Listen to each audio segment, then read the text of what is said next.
Hey everyone, I want to come on and talk to you about something that I've been struggling with, and someone just brought it to my attention what it should look like to own the fact that I have MS. So, my name is Roxanne Marion, and I am your your MS friend, if you will. I speak here from YouTube on Grace, Glamour, and Grit, despite the MS, and I speak here on Facebook, the Facebook page that's called Awareness Month for MS. And I just want to talk to you about what it looks like to own MS or the fact that you have MS. So I was talking with a couple of friends the other night, and one of my friends said, she said, "But Roxanne, you don't own the fact that you have MS." That I continue to go back to those days that the MS wasn't too bad. And I described what life was like then, or how it was to be out in the community working, doing my own thing without anybody checking up on me. And I thought about that night. Hi, Erin. How are you?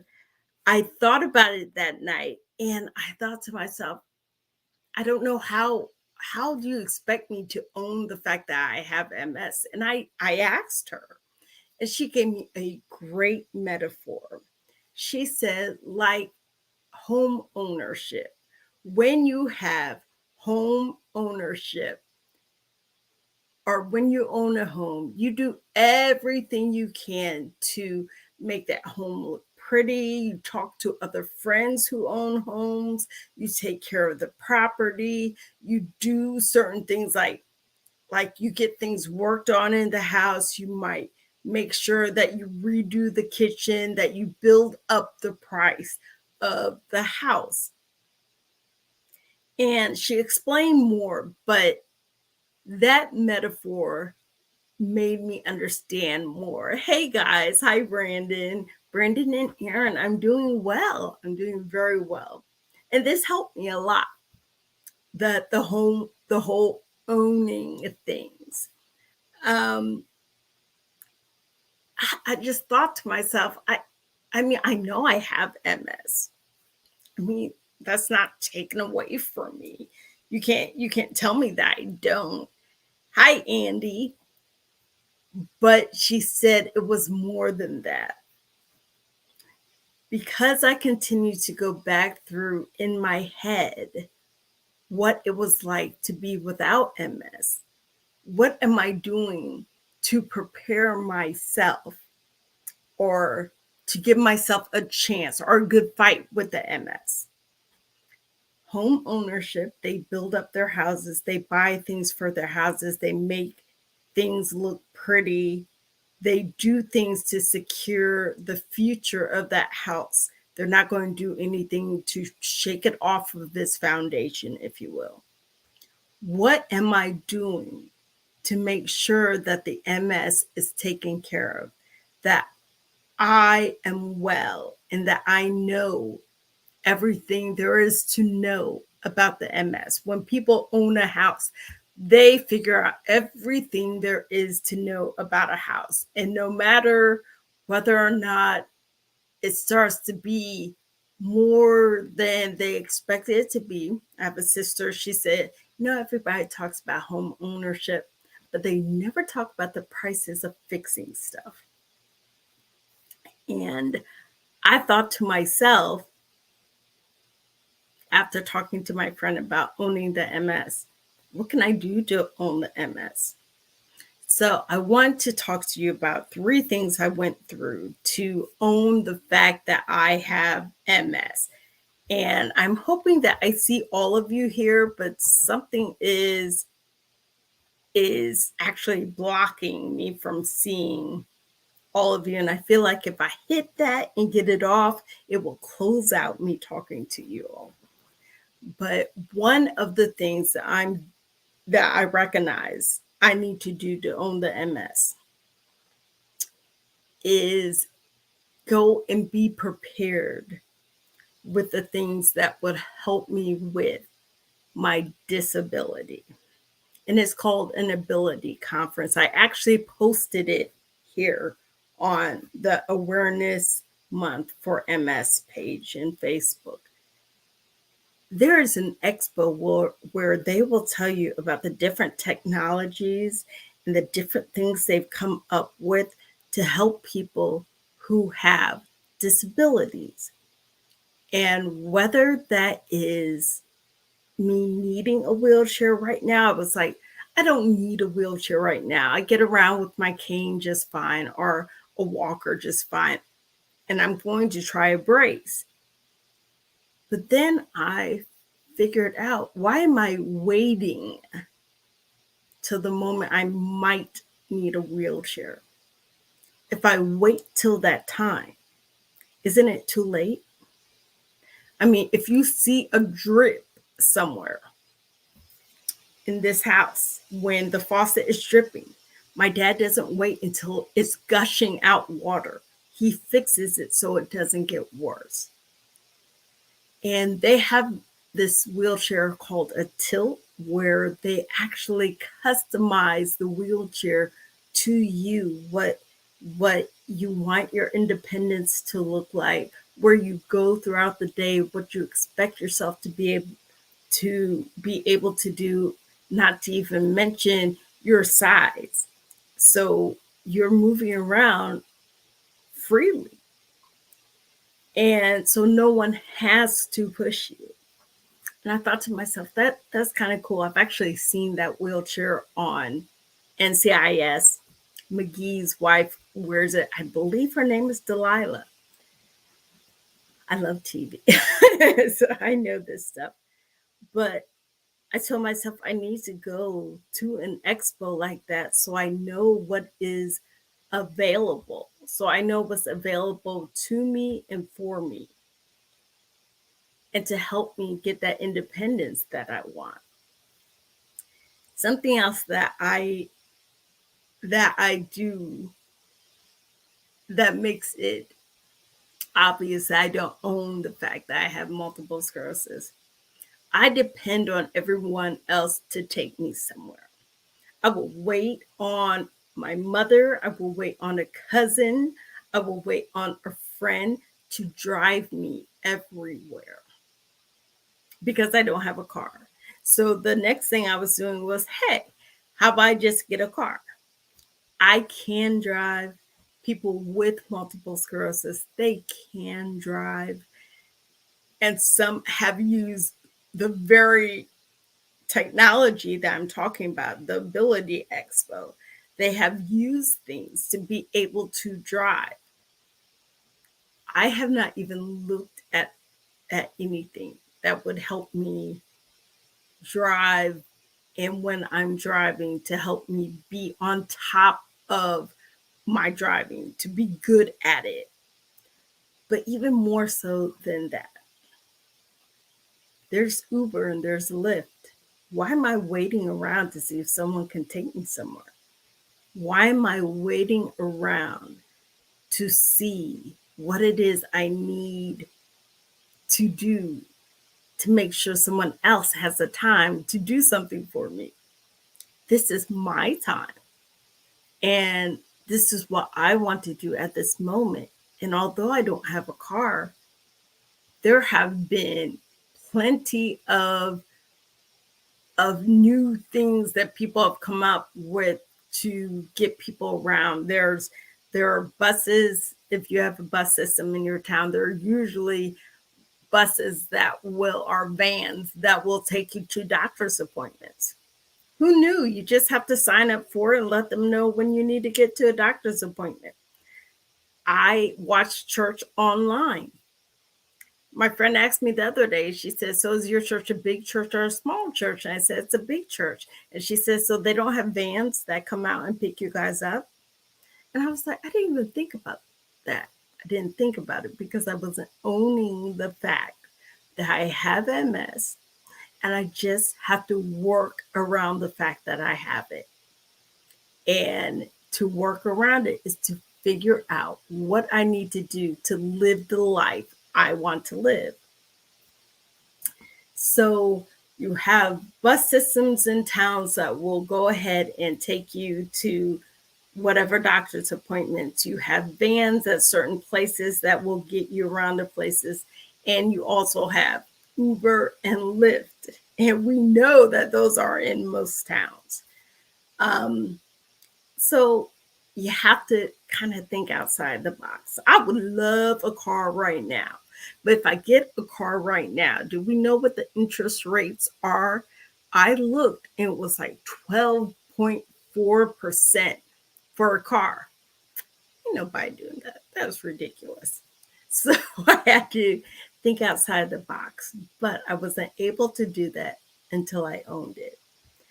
And the third thing I have thought about, and I, in all honesty, my friend let me think about this. Hi, Rebecca. I see Rebecca, but I don't see your comment.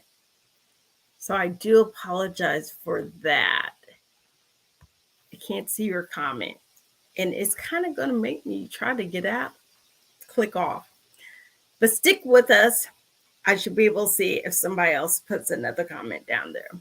But the third and final thing that she said to me, and I had not even thought about it, guys. She said that she had a sister who had a stroke.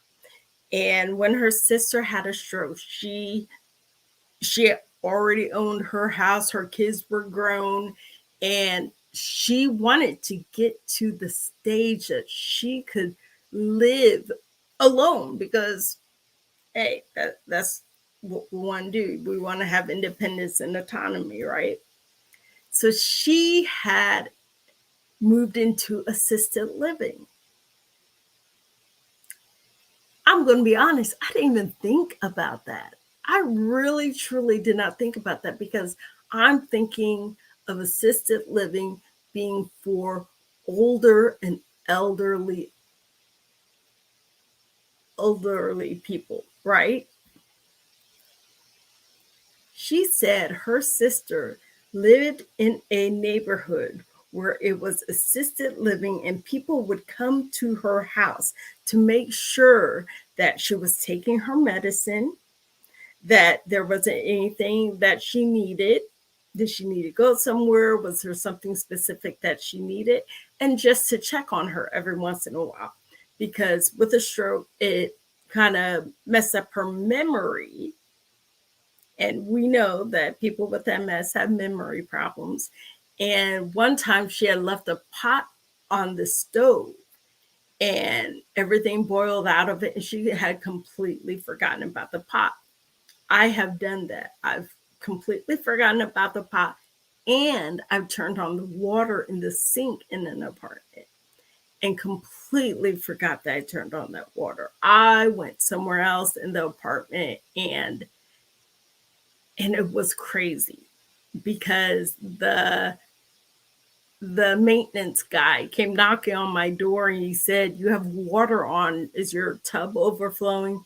The water had gone to the apartment below me and and fell on his computer, the guy's computer and everything.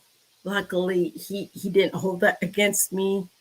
I don't know if someone had to pay for or if he had rental assistance, but either way, have you thought of that? If you are in the position that you might have to do that, because I talk a lot about wanting to get my independence back and being somewhere where I can live on my own and do the things that I used to do. I used to drive around town. I used to be in everything, volunteering, going to work, this, that, and the other. And that's just not who I am anymore.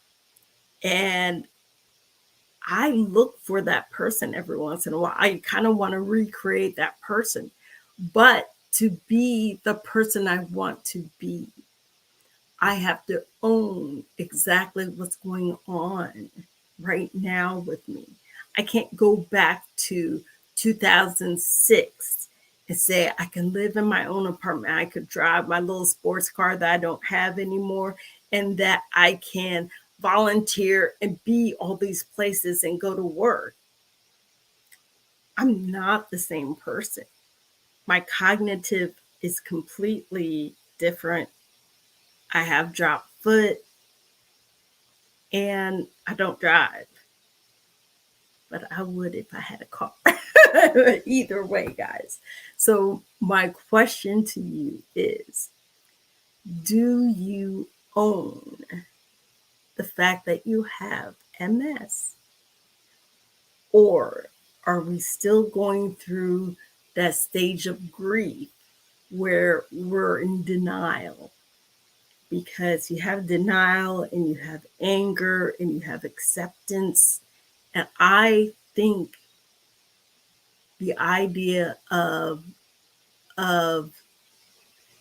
owning it is accepting it. To accept it means that, yes, you have to say goodbye to the way your life was, but to own it is to also accept the things that can help you with the life you're living now.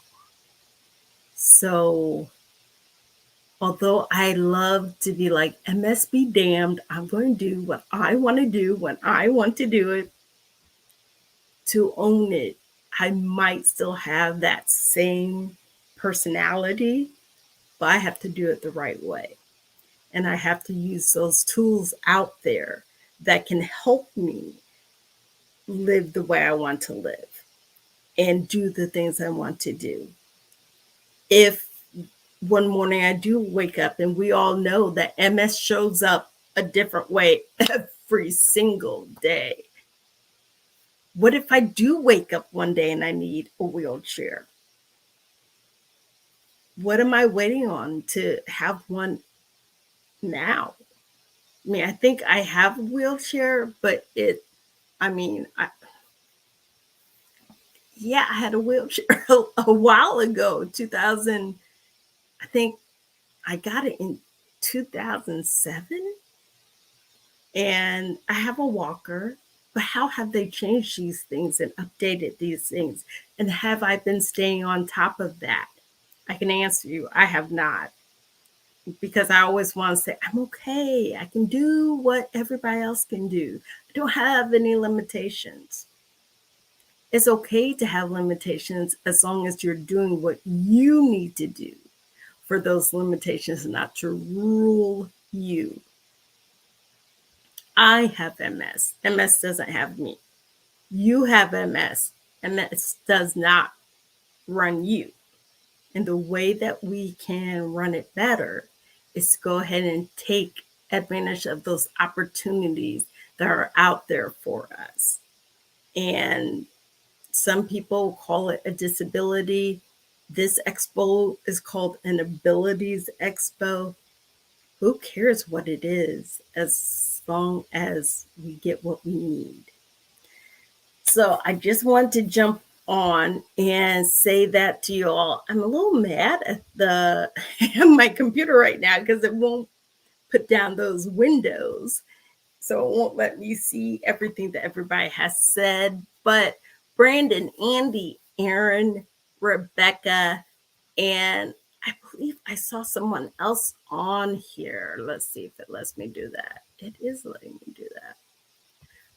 Some people are covered up, but thank you for joining me. And remember, if you like this video, please hit like and subscribe if you're watching me on YouTube. I will be back to talk to you all tomorrow, and I hope you all have a wonderful evening.